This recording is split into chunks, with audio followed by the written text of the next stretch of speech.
Bienvenue au podcast Lumière de vie avec Véronique Omans.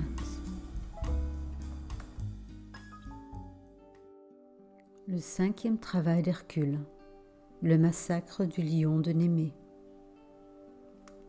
Le grand être qui préside dans la chambre du conseil du Seigneur parlait du plan de Dieu pour tous les humains qui sont les fils et filles de Dieu. L'instructeur se tenait à sa droite et écoutait ses paroles. Hercule se reposait de ses travaux. Celui qui préside regardait le guerrier fatigué et observait ses pensées. Il dit alors à l'instructeur : « L'heure d'un travail redoutable approche. Cet homme, fils d'homme et cependant fils de Dieu, doit se tenir prêt. Qu'il prépare ses armes, polisse son bouclier et trempe ses flèches dans une préparation meurtrière, car le travail qui l'attend est redoutable et terrible. Qu'il se prépare. » Mais Hercule se reposait de ses travaux sans se douter de l'épreuve qui l'attendait. Il sentait que son courage était grand. Au-delà de la 4e porte, il chassait encore et encore la biche sacrée jusqu'au temple du Seigneur. Le moment vint où la biche timide connut bien le chasseur qui la poursuivait et, sur son ordre, approchait docilement. Ainsi, maintes et maintes fois, il la prit sur son cœur et se rendit au temple du Seigneur. Ensuite, il se reposait. Devant la 5e grande porte se tenait Hercule, armé jusqu'aux dents de tous les présents de guerre et de guerriers. Les dieux qui le regardaient remarquèrent son pas assuré, son œil ardent. Pourtant, du fond de son cœur, il se demandait : que fais-je ici ? Quelle est l'épreuve et pourquoi est-ce que je cherche à franchir cette porte ? Il lui semblait entendre une voix et répéta : que fais-je ici, ô instructeur de ma vie, armé comme vous le voyez de la panoplie de guerre complète ? Que fais-je ici ? Hercule, un appel de profonde détresse a retenti. Tes oreilles extérieures n'y ont pas répondu, et pourtant l'oreille intérieure connaît bien le besoin, car elle a entendu une voix t'informant du besoin et t'appelant à te mettre en route. Les gens de Némée sollicitent ton aide. Ils sont dans une profonde angoisse. Le récit de tes prouesses est arrivé à eux. Ils demandent que tu tues le lion qui dévaste le pays, prenant sa part d'hommes, de femmes et d'enfants. Est-ce là le bruit sauvage que j'entends ? Demanda Hercule. Est-ce le rugissement d'un lion que je perçois dans la brise du soir ? L'instructeur répondit : Va, cherche le lion qui ravage le pays au-delà de la 5e porte. Les habitants de cette contrée dévastée vivent silencieusement derrière les portes verrouillées. Ils ne se hasardent pas à sortir pour travailler, ni pour cultiver leurs terres. Du nord au sud et de l'est à l'ouest, le lion rôde et, rôdant, s'empare de tout ce qu'il rencontre sur son chemin. Son horrible rugissement s'entend toute la nuit, et tous tremblent derrière leurs portes closes. Que feras-tu, ô Hercule, que feras-tu ? Où sont tes armes et ta puissante protection ? Toutes ces armes ne font que me surcharger, me retarder et entraver mon départ sur le chemin. Je n'ai besoin que de ma robuste massue, taillée de ma main d'un arbre jeune et vigoureux. Avec elle et mon cœur intrépide, je vais chercher le lion. Faites dire au peuple de Némée que je me mets en chemin, qu'il n'ait plus peur. Hercule alla d'un lieu à un autre à la recherche du lion. Il trouva les habitants de Némée cachés derrière leurs portes, sauf quelques-uns qui s'aventurèrent au dehors par nécessité ou désespoir. Ils suivaient la grande route dans la lumière du jour et, pourtant, ils étaient remplis de frayeur. Tout d'abord, ils accueillirent Hercule avec joie, puis ils lui posèrent des questions, voyant sa manière de se déplacer, sans armes, avec peu de connaissance des habitudes des lions et sans rien d'autre qu'une massue. Où sont tes armes, Hercule? N'as-tu pas peur? Pourquoi poursuivre le lion sans protection? Va prendre tes armes et ton bouclier. Le lion est féroce et fort, et nombreux sont ceux qui l'a dévoré. Pourquoi courir ce risque? Va chercher tes armes et la panoplie de guerre. Mais sans répondre, le Fils de l'homme, qui est le Fils de Dieu, poursuivit son chemin, cherchant les traces du lion et suivant sa voie. « Où est le lion ?» demanda Hercule. « Le lion est ici, » lui fut répondu. « Non, là-bas, » dit une voix en proie de la peur.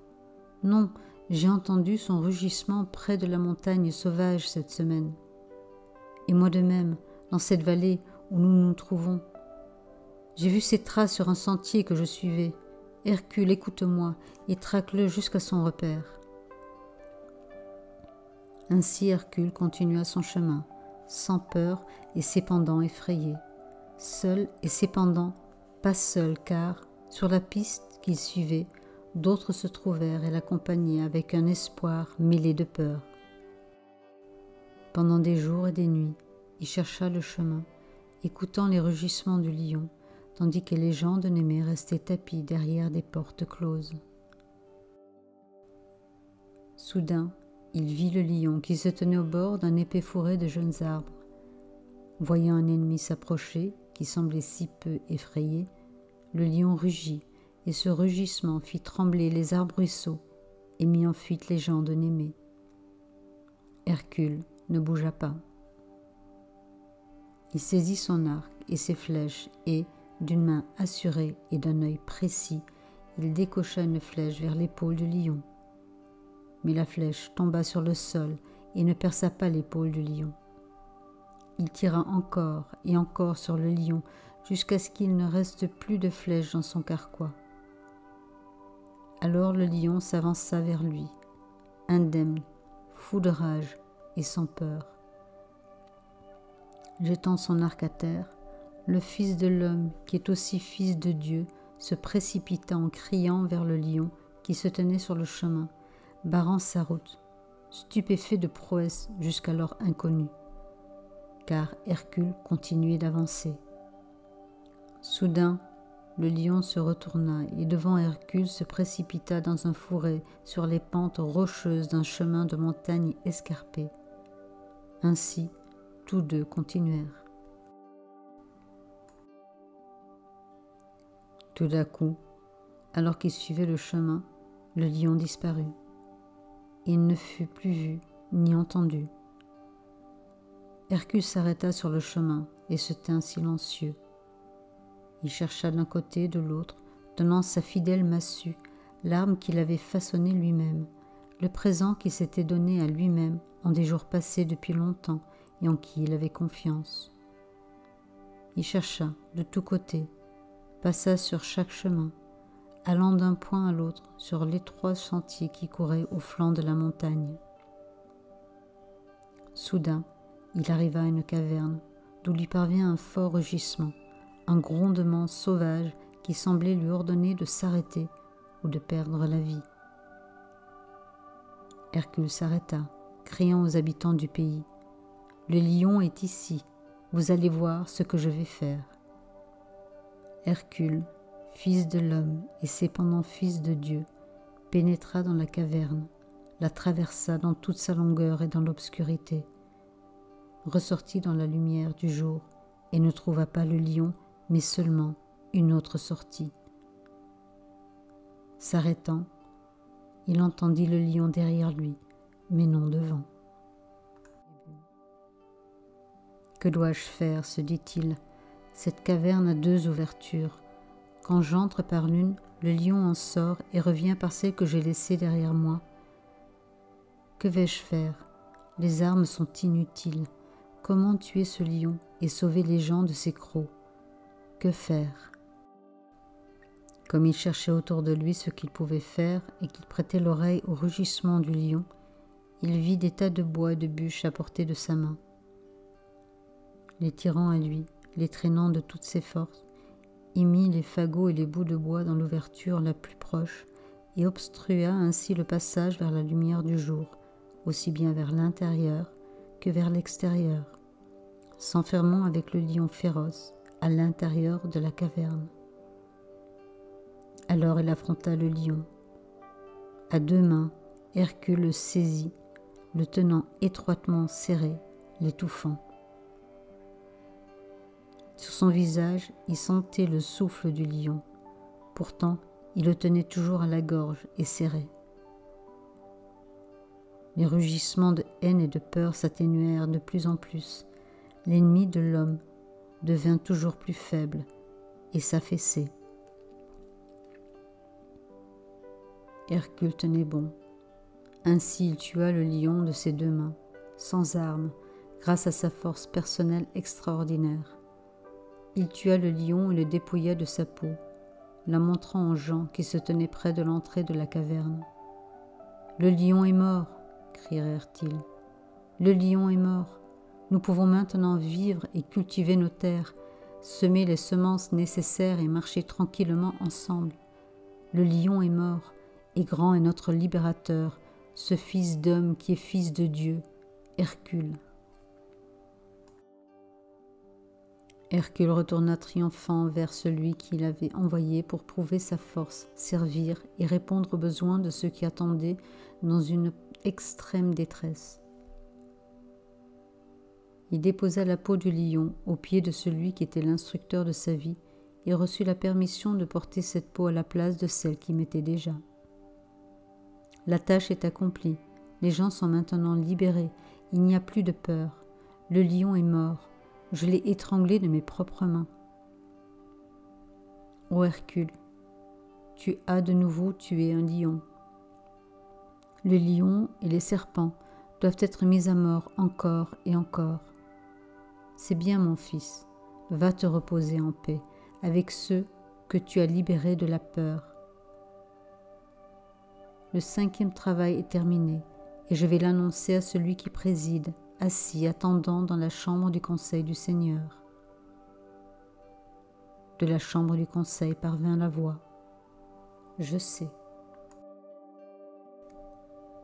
Explorons la symbolique de ce 5e travail.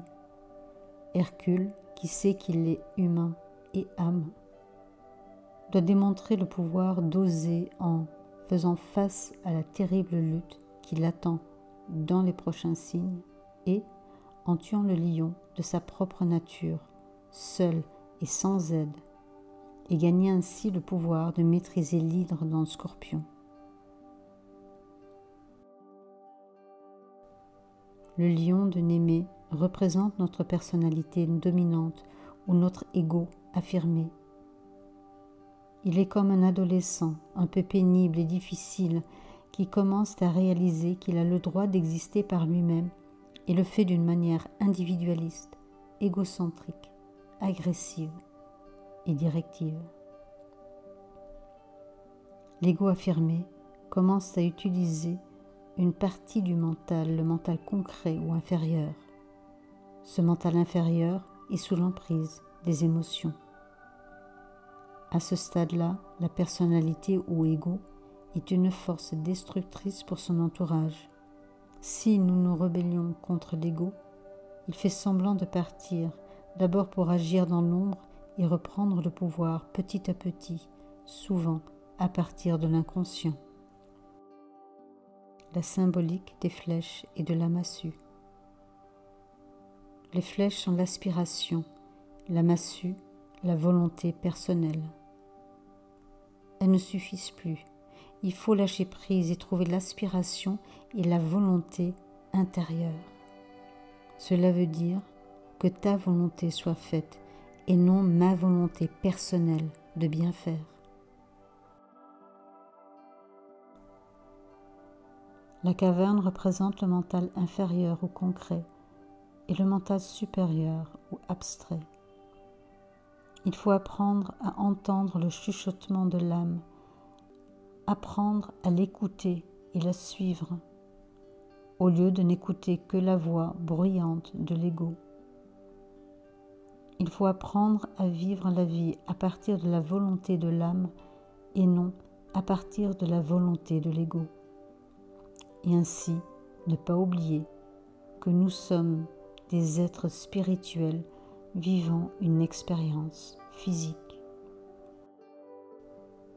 Les deux ouvertures symbolisent notre souhait de garder notre volonté tout en voulant accomplir la volonté de l'âme, ce qui est impossible. Sans barrage, nous ramenons ce qui vient d'en haut dans notre personnalité et ainsi nous alimentons notre ego et nous rendons le lion de plus en plus fort. Le barrage nous incite à bloquer l'ouverture des émotions et des pensées personnelles afin que la polarisation dans le mental inférieur écoutant l'ego transmute vers le mental supérieur écoutant l'âme.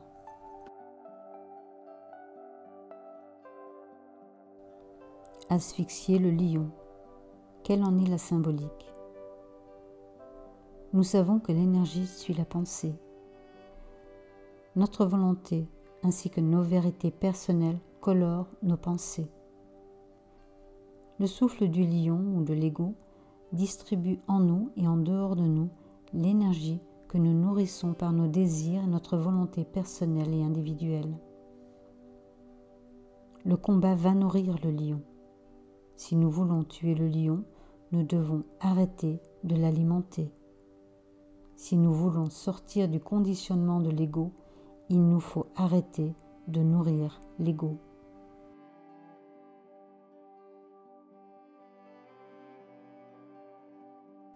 Le 5e travail d'Hercule nous invite à reconnaître la voix de l'âme.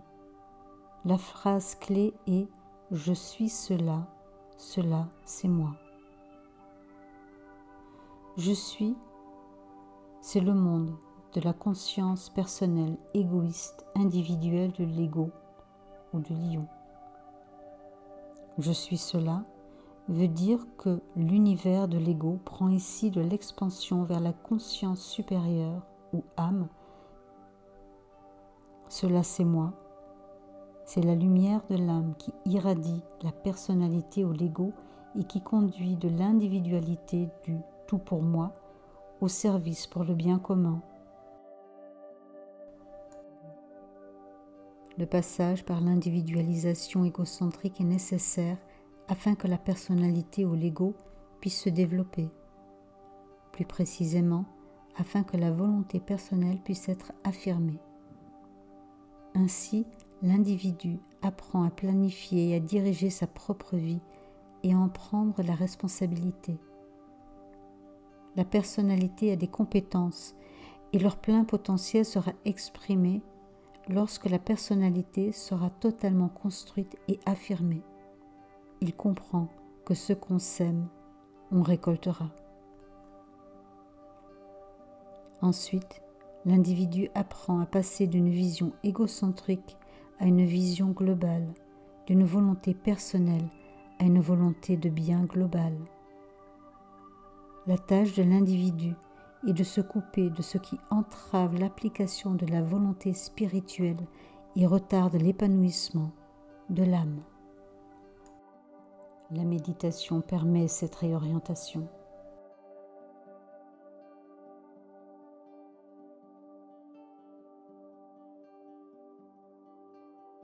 Dans un premier temps, l'individu va apprendre à se connaître afin de s'individualiser. On peut parler d'une crise d'adolescence. Il va apprendre à connaître sa propre intégrité et sa propre grandeur.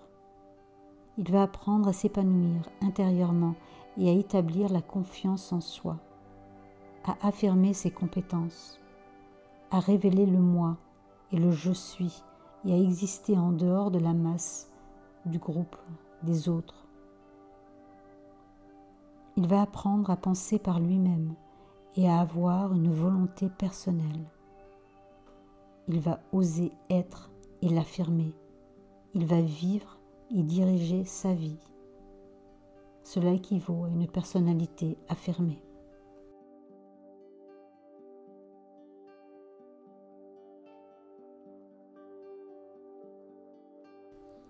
Dans un deuxième temps, l'individu va apprendre à se libérer des illusions et des déceptions de l'être ordinaire et égocentrique, à détruire tout ce qui nourrit la personnalité égocentrique, à affirmer ses compétences sans s'identifier à ses compétences, à reconnaître ce qu'il est essentiellement, une âme développée et épanouie dans la forme.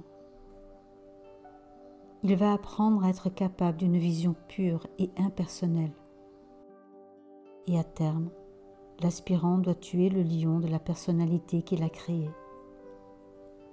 L'égoïsme, l'instinct d'autoprotection doit céder la place au désintéressement de soi, ce qui est littéralement la subordination du soi avec un petit s au tout avec un grand T.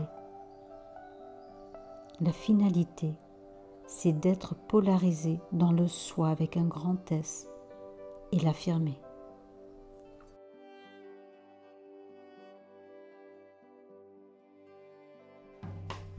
Si ce podcast vous a plu, pensez à vous abonner. Vous pouvez également visiter la série podcast Méditation Lumière de Vie. Vous y trouverez des méditations guidées pour vous aider sur votre chemin de réalisation de soi.